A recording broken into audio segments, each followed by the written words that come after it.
bueno, continuamos conversando con Claudio Fermín y Eduardo Fernández. Ahora, Eduardo, fíjate, el diálogo. El diálogo ha tenido eso que yo llamo, o que llaman muy mala prensa, ¿no?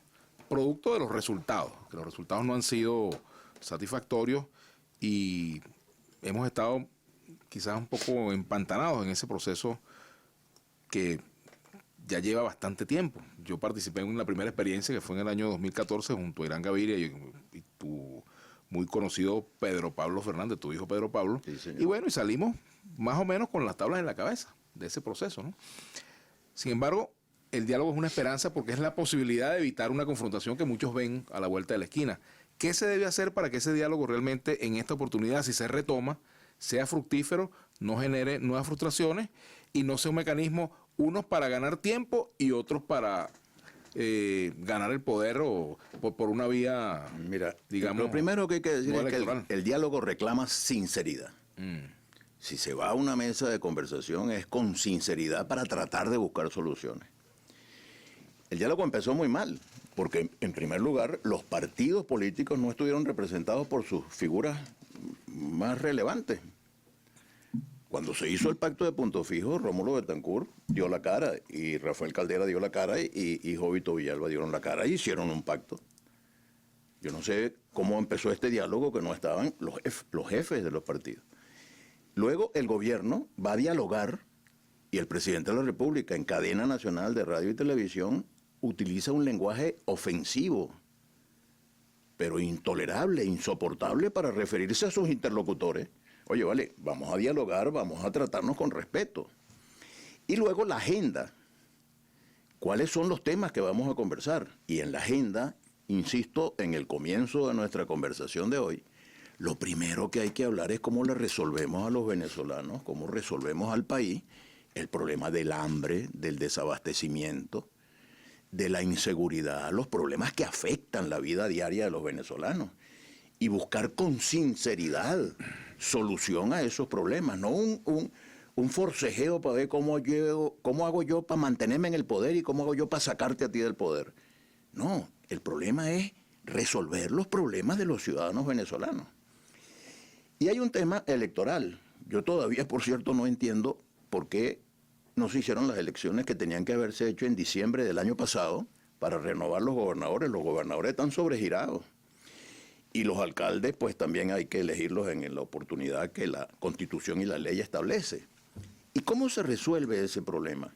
Pues creando un clima que obligue a respetar la Constitución y a respetar los procesos electorales, y tratando de, porque el gobierno lógicamente va a hacer todo lo posible por despolarizar, porque la polarización lo coloca en la situación de que va a perder todo 80-20. ¿Cómo cambio eso? Atomizando y disgregando el 80. ¿Cómo se produce una respuesta inteligente a eso? Presentando los mejores candidatos, no el candidato de mi partido. Vamos a buscar las figuras más representativas en cada estado. Vamos a buscar la gente más competente en cada municipio. Mujeres venezolanas, hombres venezolanos que pueden ser líderes. Ese proceso va a ayudar muchísimo a poner en evidencia que hay una alternativa madura, responsable, seria, patriótica, no sectaria, no partidista, sino nacional. Buscar candidatos de mucho prestigio y candidatas de mucho prestigio en cada uno de los estados, en cada uno de los municipios, y presentarlos con programas atractivos, que la gente diga, caramba, qué bueno, esta gente está presentando ideas y propuestas que van a contribuir a resolvernos nuestras dificultades y nuestros problemas. Ahora los facilitadores del diálogo, los expresidentes, podría, por cierto, enriquecerse esa integración, porque yo digo que en esa comisión de diálogo ni están todos los que son, ni son todos los que están. Esa comisión de diálogo podría ser mucho más representativa. Pasa lo mismo que con la llamada Mesa de la Unidad Democrática, que tiene que ser mucho más representativa y mucho más programática. En la mesa de diálogo tendrían que estar los factores de la producción, tendrían que estar los representantes de las academias, de las universidades, de los gremios profesionales. El país es mucho más que 2 o 3 partidos políticos, o 3 o 4 partidos políticos que, por cierto, no están viviendo su mejor hora. Y luego, sinceridad, Porque una de las cosas que más daño le ha hecho a la alternativa democrática en Venezuela es que de repente se promete, en 6 meses cambiamos de gobierno y cambiamos al presidente. ¿Sobre qué base se prometió eso? Pasaron 6 meses y pasó un año y la gente se siente muy frustrada. Después se dice un referéndum revocatorio sabiendo que esa era la muerte automática del gobierno y que el gobierno iba a hacer todo lo posible porque no lo mataran. Y el gobierno tenía mecanismos para impedir que se celebrara el referéndum revocatorio. Entonces, no se pueden estar haciendo promesas después del tema del abandono del cargo. Es decir, propuestas que no tienen fundamento. Lo que sí tiene fundamento es que se presentara una plataforma de candidatos a gobernadores y alcaldes de primera categoría, que la gente diga, oye, este sí es verdad que es un equipo que va a darle al país buenos gobiernos regionales, buenos gobiernos municipales, un buen programa de gobierno para la nación.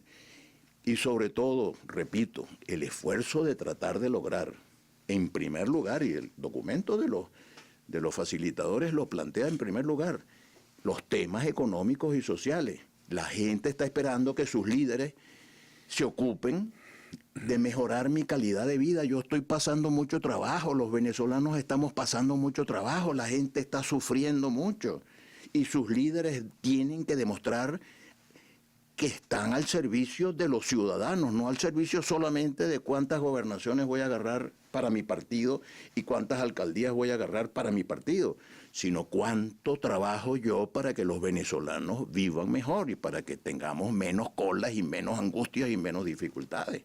Eso creo yo que es una manera de abordar el problema nacional de una manera más constructiva. ¿Qué dice Claudio Fermín sobre este punto? ¿Posible reactivar ese diálogo? ¿Es conveniente que la mesa se siente, que deje de lado las aprensiones en este momento?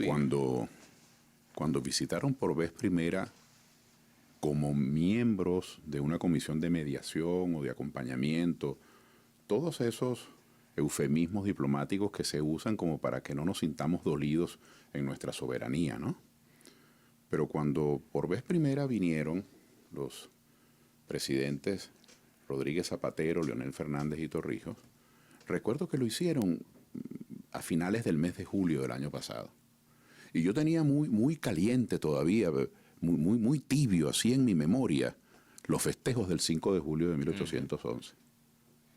La independencia, la declaración de independencia, la autodeterminación. Ahora, ser independientes, ser soberanos, autodeterminarse, es algo muy serio, porque nadie está planteando la autarquía ni el aislacionismo, pero ser soberano significa apelar a los mejores talentos, resolver de las mejores maneras nuestros asuntos para no depender de los demás. Con esa deuda externa que hoy tiene Venezuela, difícil de auditar. La soberanía venezolana está intervenida por los chinos, por los rusos. Es decir, aquí por la vía de las acreencias, esos señores son socios de nosotros. Lo que no tienen es la cédula todavía. Eso me recuerda mucho al presidente Juan Vicente Gómez, que tenía aquella frase, según hemos leído, que independientes seremos cuando paguemos la deuda y estemos exentos de ciertas presiones, y la pagó. Hasta el último centavo. Hasta la última puya, Eduardo. Entonces, yo creo que ser soberanos, amar la autodeterminación, es algo muy serio, pero para eso tenemos que aprovechar todos los talentos del país. Entonces, ¿cómo es eso que la gente de diferentes partidos políticos, porque tengan una idea distinta, o porque unos perciban que el gobierno es muy malo, como lo percibo yo y lo siento en mi vida diaria, y otros creen que es muy bueno por lealtades o porque reciben algún beneficio particular o lo recibieron? ¿Cómo es eso que nosotros más nunca nos vamos a hablar entre nosotros? O sea, la manera de yo demostrarle a mis hijos, a mis estudiantes, que yo soy un venezolano serio, digno de confianza, yo entonces me presento diciéndoles, mire, yo soy el profesor que yo no le hablo a ningún chavista, ¿saben? Yo no los puedo venir a 10 kilómetros a la redonda.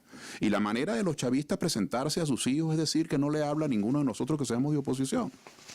Entonces, ¿cómo es eso que con el calorcito del 5 de julio, aquí salió todo el mundo como loco a reunirse con Rodríguez Zapatero, con Leonel Fernández, con el enviado del Papa, o van a reunirse unos con Fidel y otros con Almagro, y no pueden ver un extranjero de buena voluntad para reunirse con él, pero les da grima reunirse con un venezolano? Bueno, yo quiero que me expliquen qué patriotismo es ese, porque eso no fue el que yo aprendí de mis padres en la escuela primaria. Yo protesto eso, Vladimir. Los venezolanos y los líderes políticos que tienen responsabilidades tienen que tragarse sus falsos orgullos, tienen que tragarse las imágenes almidonadas que han construido. Venezuela va primero. Y por Venezuela, los venezolanos hemos de sentarnos entre nosotros. Así que yo invoco, y soy muy partidario de cuanto Eduardo expresaba en esa materia, que nosotros sepamos discernir entre los errores que se cometieron en el diálogo, en esa experiencia, a mi juicio, muy mala, frustrante. Primero porque se sobredimensionaron las expectativas de los seguidores de cada quien. Se jugó para las gradas buscando el aplauso público y no para resolver el problema de la confrontación institucional que tiene el país paralizado, no para resolver esos odios que se han convertido en una semilla muy fructífera para la popularidad. Aquí hay gente ofreciendo mentiras para subir en las encuestas. Bueno, eso no puede continuar. Entonces, en este sentido, yo separo una cosa de la otra. Yo soy de quienes cree, bueno, si estoy equivocado, pero lo digo con franqueza, yo creo que ese diálogo fue un fracaso. Ahora, no quiere decir que el mecanismo, que la herramienta, que la aproximación, que la civilidad... Chicos, yo soy católico. Tú puedes resumir todas las homilías que se han hecho en todas las iglesias del mundo en dos grandes frases, o en dos verbos, amar y perdonar. ¿Cómo es eso que nosotros en la oposición, que predicamos democracia, queremos acabar con la arbitrariedad, con el sectarismo, con la represión? Y tú, la intolerancia, la discordia, ¿la vas a acabar con qué? Con segregación. La discordia se acaba con concordia. La intolerancia se acaba con amplitud.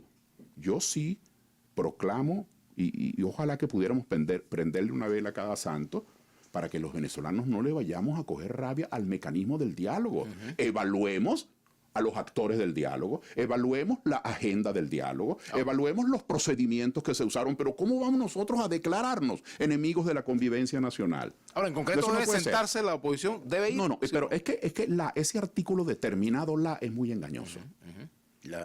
O los factores No, opositores. yo prefiero los artículos indeterminados, unos, varios, muchos. Son muchísimos actores venezolanos. Pero fíjate tú esto, Eduardo decía, busquemos cosas concretas. Ahí está el hambre, las medicinas. Y no pueden sentarse los factores de oposición y gobierno y los gobiernos regionales y municipales y el presidente Maduro. Les voy a narrar algo, no me voy a tomar más de 3 minutos, Vladimir, algo muy concreto. Tenemos ya casi 2 años sin medicinas. Quien tenga en su casa un hipertenso, un asmático, un diabético, bueno, ya lo saben. Yo tengo uno, yo mismo. No, todos tenemos a alguien. Ah, bueno, fíjate tú. Eso es un tormento, eso es un viacrucis y conseguir un remedio. Ahora, quien va a buscar un remedio, sea la ama de casa, o sea el esposo, sean los hijos, hace un tour por 20, 15 farmacias, ¿no? Bueno, entonces yo les voy a echar este cuento. ¿Sabes cuánto se debe desde hace 2 años y medio a la industria farmacéutica? La industria no es que se le debe a un señor, ni se le debe a los Estados Unidos, no, se le debe a los italianos, a los suizos, a los franceses, a los alemanes, a los australianos, a los canadienses, a los japoneses. Y no es que se lo debe 1 o 2 ricos de Venezuela, son centenares de comerciantes que han ido perdiendo sus líneas de crédito, porque en Venezuela hay una cosa con este gobierno. Este gobierno tiene el monopolio del dólar. Los dólares que entran en Venezuela fundamentalmente entran por la venta del petróleo, que dice la cuña oficial, Eduardo, que el petróleo es de todos. Ahora, si el petróleo es de todos, ¿cómo cabe que el ingreso petrolero lo decide un solo señor, Nicolás Maduro, y una junta de control de cambio? Bueno, es que el comunismo es así, el totalitarismo es así. El totalitarismo busca más el control que la reactivación de la economía. Entonces, por estar controlando los dólares, le negaron los dólares a centenares y centenares de personas que fueron perdiendo su línea de crédito, su fiado, pues. Nadie les vendió más medicinas ni a 60 días, ni a 90, ni a 120, porque el mundo se enteró que los comerciantes venezolanos, no es que el gobierno se las regala, sino que no tenían cómo comprar los dólares. ¿Cuál es el resultado? Aquí no se producen ni aspirinas. ¿Será muy difícil, presidente Maduro? ¿Será muy difícil, doctor Borges, presidente de la Asamblea? ¿Será muy difícil, jefes de los partidos, que los venezolanos nos pongamos de acuerdo? Lo que pasa es que el presupuesto nacional lo llevaron al Tribunal Supremo y no sabemos qué partidas hay allí. Pero no se ha podido sacar del presupuesto en 2 años 6.000 millones de dólares, que no son regalados, para ponerlos al acceso de centenares y centenares de fondos de comercio que necesitan comprar esos dólares para que usted en su casa y yo en mi casa tengamos medicinas. Eso no es posible. Esos son los temas, como dice Eduardo, y yo no puedo sentirme mejor interpretado, son los temas concretos que deben formar parte de una agenda de diálogo. A mí me parece. Y lo de los gobernadores, solo agrego esto. A esos buenos candidatos que Eduardo aspira que existan. Y Eduardo llama buenos que sean representativos, que sean los que la gente quiera, no los que quieran los cogollos, que sean aptos, que tengan aptitudes para eso. Usted puede tener muchas otras cosas, pero a lo mejor no tiene la aptitud para ser gobernante regional. Entonces necesitamos gente competente, gente proba y gente representativa. Eso lo podemos alcanzar, pero necesitamos un gran programa para los gobernadores. Yo sugiero respetuosamente a quienes van a ser candidatos a gobernadores, tanto del chavismo como de nosotros, la oposición, que luchen por las haciendas regionales. ¿Por qué un producto cuya materia prima se consigue en Cabudare y cuyo proceso de transformación de la materia prima se hace en el Tocuyo y en Barquisimeto, y que luego se transporta y se comercializa desde Lara y se consume en Lara? Hay otros mercados, pero ahí se consume mucho el producto X. Estoy poniendo, o puede ser en Carabobo o puede ser en Guayana. ¿Y por qué el impuesto al valor agregado de eso, que todo el circuito económico, desde la producción, el transporte, la comercialización y el consumo, se produjo en un estado cualquiera, in situ? ¿Y por qué el impuesto al valor agregado viene para Caracas? Viene para el Ministerio de Hacienda? ¿Por qué? Para que después el Ministerio de Hacienda lo redistribuya. Esas son las secuelas del centralismo, esas son las secuelas del estalinismo, todo tiene que ser centralizado. Entonces vamos a hacer una campaña de gobernadores, pero no para rehuir el cambio del presidente, sino para promover las haciendas regionales, para comprometernos con los inversionistas regionales de que no les van a mandar a los aragüeños empresas del Zulia, ni a los anzoatiguenses empresas de Caracas, ni a la gente de los Teques empresas de Carabobo. Vamos a comprometernos con los talentos regionales. Es decir, vamos a hacer un programa de descentralización de verdad, y ese es un desafío. Yo sí creo que a eso le debemos dedicar todo este año. Y el año que viene salimos de este presidente que, en mi opinión, no ha estado a la altura, y salimos democráticamente como debe ser. Yo prefiero decir esto y no engañar a nadie que decir que vamos a salir en 6 meses o en 30 días y mentirle a todo el mundo. Es una opción ética. Ahora, Eduardo, yo escucho a Claudio y te veo y tú asientes casi todo. Está diciendo una cantidad de cosas muy, muy sabias. Con las que estás de acuerdo, ¿verdad? Claro, sí. ¿Qué hacen personas como ustedes que ya son más o menos adultos y que están de acuerdo? Adultos contemporáneos. Contemporáneos para llevar estas cosas a más allá de la coincidencia en una mesa, en una emisora de radio. O sea, que Yo no resisto la tentación de aprovechar unos minuticos. Que nos quedan 5 más o menos. Para contar una anécdota. Yo tuve la suerte de estar en Chile cuando se empezó a construir la transición democrática. Y les quiero contar esto a todos los radioescuchas y a todos los televidentes y a ustedes dos en particular.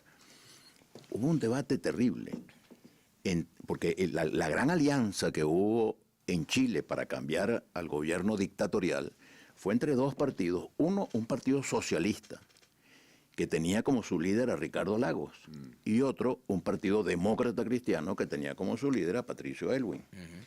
¿Ustedes saben cuál era la polémica entre ellos dos? Que Aylwin decía, el presidente debe ser usted, señor Lagos, y daba razones. Y Lagos decía, no, presidente, o no, Patricio, el candidato debe ser tú. Es como que si aquí en la mesa estuviera cada uno de los jefes de los partidos diciendo, tú debes ser el líder, y el otro diciendo, no, tú debes ser el líder. Lo que quiero poner de manifiesto es cómo estaban pensando en Chile y no en sus ambiciones personales. Muy bien dicho. Y recuerdo que Ricardo Lagos dijo, hay que conjugar 3 verbos. Y esos 3 verbos creo que hay que conjugarlos aquí en Venezuela. Un verbo es ganar. Ganar no es tener el voto de protesta contra el gobierno. Ganar es tener la adhesión de los venezolanos, porque los venezolanos están convencidos de que tenemos las propuestas para que podamos vivir mejor. Ganar. El primer verbo es ganar. El segundo verbo, decía Lagos, no basta con ganar, hay que cobrar. Es decir, hay que hacer efectivo el triunfo. Tenemos que desarrollar una estrategia que nos permita, además de ganar, hacer efectivo el triunfo. Y finalmente decía el tercer verbo, es el verbo gobernar. Casi nada. Tenemos que gobernar, y para poder gobernar, y eso en Venezuela, para poder gobernar, porque tú dices, quitamos a este y ponemos a este, si no hay un ambiente de unidad nacional, si no hay claridad en lo que tenemos que hacer, si no se tiene una agenda bien precisa para satisfacer las necesidades de la población que tiene derecho a reclamar las medicinas, a las que se refería Claudio, la comida, los bienes y servicios indispensables de la civilización. Entonces, no basta con ganar, no basta con cobrar, hay que hacer un gobierno de unidad nacional que permita satisfacer las demandas y los reclamos que tiene la población. Entonces, es una cultura que tenemos que crear.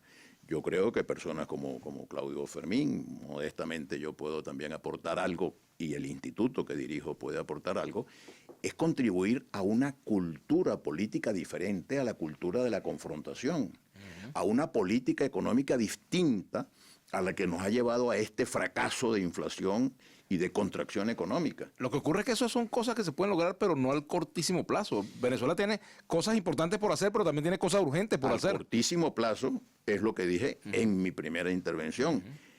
Atender el problema de levantar los controles cambiarios y los controles de precios que permitan las inversiones, que son las que van a producir todo lo que tenemos que producir para llenar los anaqueles de los mercados. Entonces, por eso esa es la prioridad, satisfacer las necesidades de comida, de remedios, de medicinas, de seguridad que tiene la población, y por eso nuestros líderes, lo menos que podemos pedirles es muy justificado que tengan aspiraciones de que sus partidos o sus personas ocupen determinadas posiciones.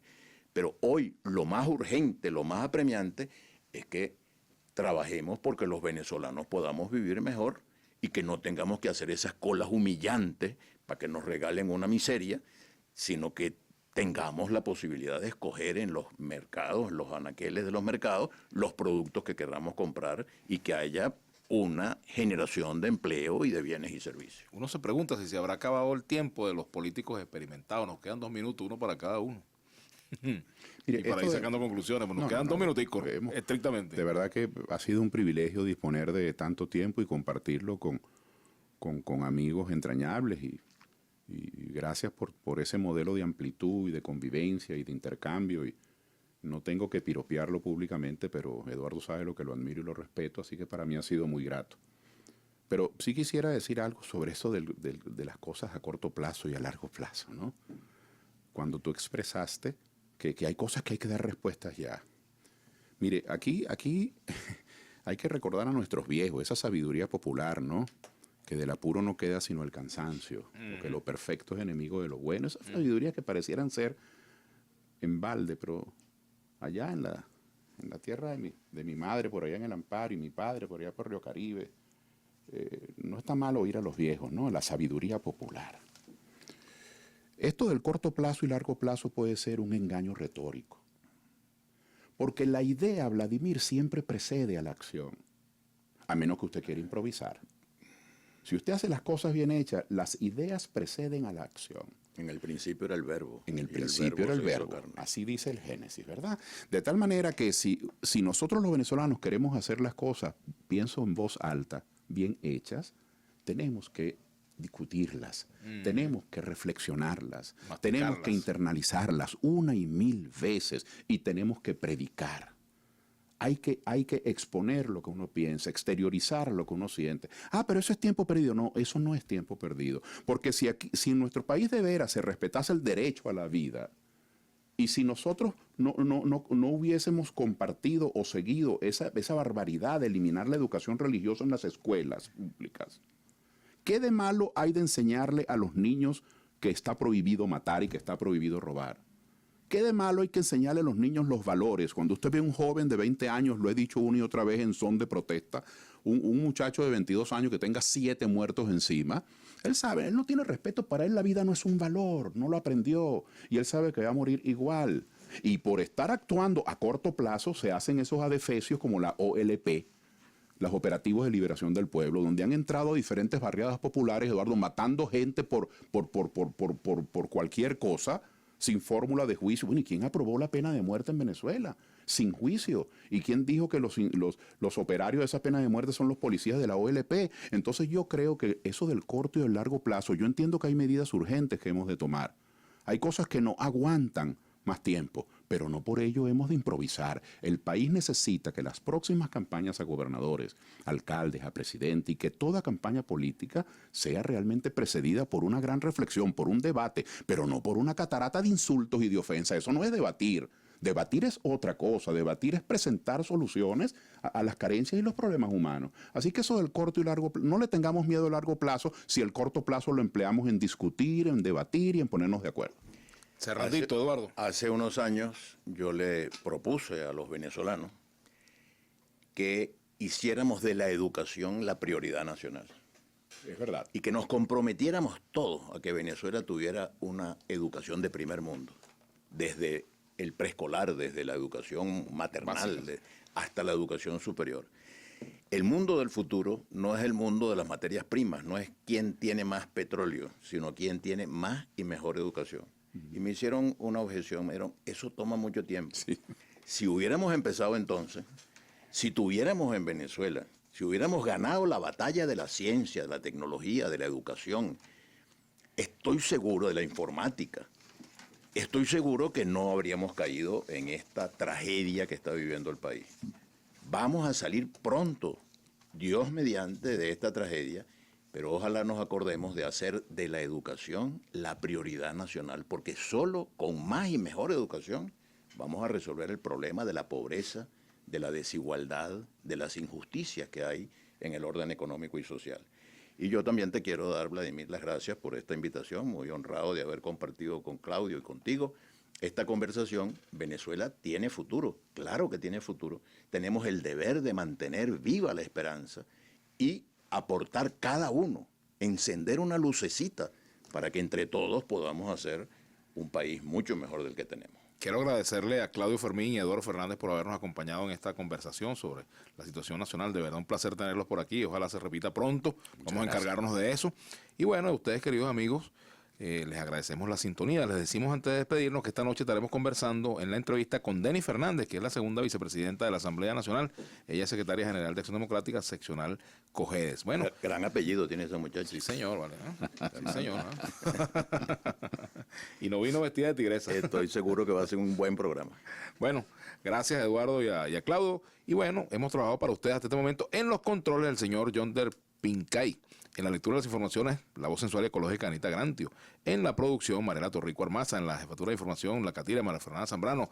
En la de redacción, Pierre Canela Virre Hernández. Y en la de producción, Carmen Elena Torres. Y nuestro patrocinante, Centro Comercial Abasto, mayoría de tal, una realidad en Caracas. Entonces sigan con la entrevista y nos escuchamos mañana. Y si nos ven en sus sueños, bueno, trátenos bien a los tres, ¿verdad? Gracias.